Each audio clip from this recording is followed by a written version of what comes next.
Would you like to decorate your D&D table, gift your fellow members, bribe your dungeon master, or just make some trinkets for yourself? Here are some craft ideas in multiple mediums that you can do. For exclusively crochet ideas, I have another video already up. And if you're not much of a crafter and you'd rather purchase something instead, I also got you covered. If fantasy and crafting is something that warms up your soul, please consider liking the video and subscribing so we might meet again. Disclaimer, I might have more of a lisp than usual. You could literally just tell. I have something behind my front teeth, but it's also a sign that my braces are almost over, so let's start with some crafts worthy of an adventurer. Here are some character keepsakes. First, we have some clay character figures. Easy or more complex, deep down we all truly know what our clay working skills are. If clay isn't of your taste, because we all have tried to eat some Play-Doh in the past, I know you did. Then we have some paper characters. You can easily print out these characters, some molds, even some Minecraft molds, or you can just make frames for them. It is so interesting to have the faces of your characters on your table. You can even have a craft session with your party coloring these in. Photo card frames. Fangirls of the most niche fandoms will come up with the best craft ideas ever. I know what it's like to love a franchise that has no merch, and I appreciate you guys. I'm genuinely glad that photo cards are now a thing. So print out a photo of your character and pop it in a frame. It's like you are the K-pop idol, okay? This is actually insane for bards. Parlor beads. Either make a 2D version of your character, of their sword, equipment, potions, trinkets, etc. This hobby is actually pretty easy and pretty inexpensive to get into. You can also make some trinket bottles. These are a really cool idea to keep track of how many potions you have left. Mini ones. This was the only way I would get this to focus. If you think of it, these would work wonders for spell slots or inspiration. Friendship bracelets. One for each member of the party, the colors being according to each character's color scheme. I used to love making these, and there are plenty of tutorials on YouTube. They're super easy. You make them with embroidery floss, so it's a very cheap craft. We have award ribbons. Honestly, we don't get enough participation awards for anything as adults. To the one who was never the reason for a session to be rescheduled, to the best Nat 20 moment, to the one who actually managed to seduce the enemy. Now that the characters are all ready, let's decorate the table. We can start with some road signs, because we need to know where to go. You can make this out of cardboard, but if you fancy some wood, that's up to you. A dice garland. Okay, it can be any kind of felt garland, but why wouldn't it be a dice? Fantasy whimsical lamps. These mostly involve painting a jar, if I'm not wrong, with glue, and then inside you're going to add an image or a cutout of a silhouette, and then you add some fairy lights. Pretty easy, huh? I don't want to see boring coasters on my D&D table, or in life in general. Painted, crocheted, decor, bars, there are so many ways. Spellbooks. Books, notebooks, boxes that look like books. This is way easier than it seems. Grab some EVA or whatever is willing to stick to a hardcover, like a spider, then just paint it, and additionally you can dry brush it to make it look more whimsy. Not older. Whimsy. Runes, or any kind of painted rock that may look special. I used to paint Pokemon on pebbles. Rocks are cool.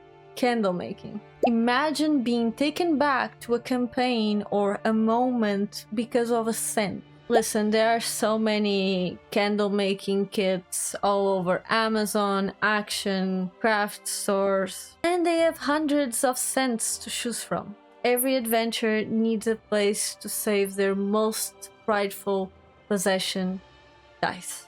Starting with the safe option, dice bags. Whether you can crochet or sew, there are hundreds of patterns and tutorials out there for both crafts, also for multiple skill sets. I have a tutorial on a crochet one if you're interested. Dice protectors slash shells for the one dice that will guarantee a 20 on the most crucial moment of the session. You can also make a throne. I prefer cute creatures. Also, these would be polymer clay. This is kind of a continuation of the previous one. There is a difference. These are being held, the others were being protected. Still by cuties. These you can still do with some polymer clay. I would believe for multiple dice you could maybe do it with hair dye clay. Dice boxes. If you follow me on Patreon, you probably know that I prefer this method. If you get along with a paintbrush, this is a very cheap and very easy craft for you. For the ones who want to add a mushroom and moss, please do it.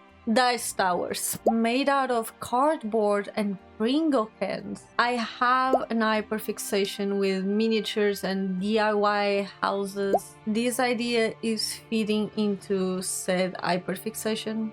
Dice trays. I'm seeing a lot of clay artists, incredible ones for that matter, in the D&D community. The book idea is great, but if you do not have a book to do that with, you can always consider the book boxes we mentioned earlier. Travel kits. There are travel kits for painting, sewing, so many things. What about one for an emergency D&D session? This is not for dice alone, but you know, it keeps the baby safe. And a great excuse for me to keep saving candy boxes.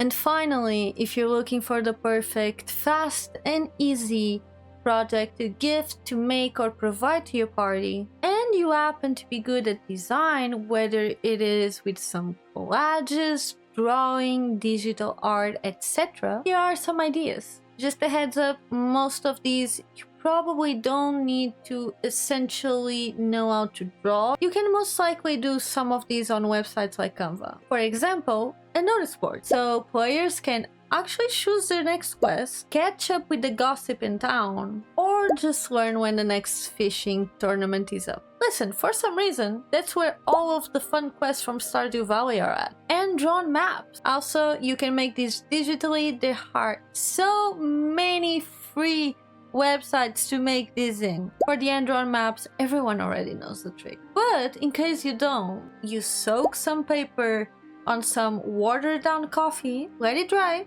and then let the rice or oats decide where your land meets the sea. And then you just have to fill it in with some trees, mountains, castles, unicorns, caverns, unicorns. This one sounds really fun, but a wanted poster of your character. An idea for those who have no points on the drawing skill. You can use a character creator from a video game, but you can also use websites like Doll Divine. They have multiple fantasy options. Then you can add a black and white filter on the picture, remove the background, run to your editing software of choice, write wanted, insert the picture, and then the prize pool.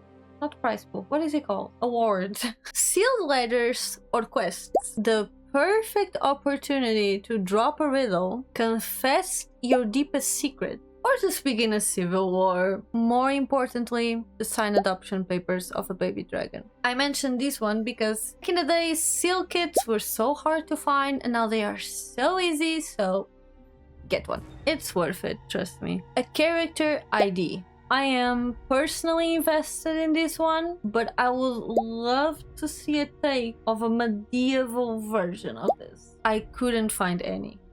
I want to see what it would look like. A family tree. This is an incredible idea for generational trauma lore. This would be really cool to keep on a scroll, on your character binder, or even make a poster for it. On a different note, with all this TCG hype going up lately, I would love to see D&D characters turned into cards with their special attacks and traits. On a similar note, I know some of you will not find this one as interesting as probably I do, but tarot cards. Even if you don't believe in them, I think we can both agree tarot decks are collections of beautiful art within a box. And I think that's beautiful. Now imagine one representing your world. What would be your sun? What is the most important tower? Who would be the symbol of death? I know that if you end up doing an entire deck, it's gonna take a while, but you know, step by step, card by card. These are some ideas that I have found across the internet realm. But I want to know, have you ever crafted, received, or seen any other idea that I have not mentioned today? If you wouldn't mind, leave it in the comments. You know, we are all looking for ideas here. A special shout out to the members of the Fae Club, who are these amazing people who have subscribed to my Patreon. I'm eternally grateful to you for allowing me to pursue my dreams. And I also appreciate you on the other side of the screen for watching until this point of the video. It helps a lot. I hope to see you in your next adventure, traveler. Bye bye. Meanie ones.